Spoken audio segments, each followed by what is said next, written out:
Well, I think when you're at 165 miles an hour hooking someone into the wall for what was to us payback, that's very different than what we saw in terms of making a move, racing for a win. That's not to say I agree with how that was executed by any means, but we're a contact sport. We've said that. There's a very fine line in terms of, how far do you go in officiating.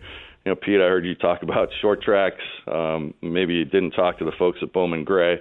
A lot of tracks have things of, you can't touch the leader. I don't think the fans would want us to go that route. Certainly didn't like what we saw Saturday in terms of how that win came about. But at the end of the day, I think the drivers, it's in their hands. If what is intent, it's very hard to judge. That was close for sure. But obviously we made the call to let that one go.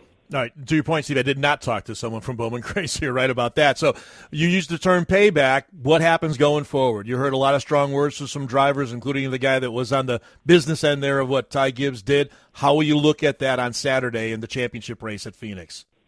Well, we meet with all the competitors anytime there's an incident. We did that with Bubba and Larson. We'll do the same thing prior to Phoenix, and we'll look at that, and whatever happens, we'll have to make a call. So the drivers will understand where we're at in terms of what we expect on the racetrack and who's racing for a championship, and that's across the board. We do that every single time. No incident's the same, and it's hard to judge. You saw what Denny Hamlin did, I think, the last 10 laps of the Martinsville race, and I think everybody would say that was fantastic, right? He had to go, gave a little bump, kept going. If someone brake checked him and that car gets out of line, oh my gosh, we're talking about something different. So it's really hard to judge the intent. We have a lot of tools where we can do that with the SMT data and everything.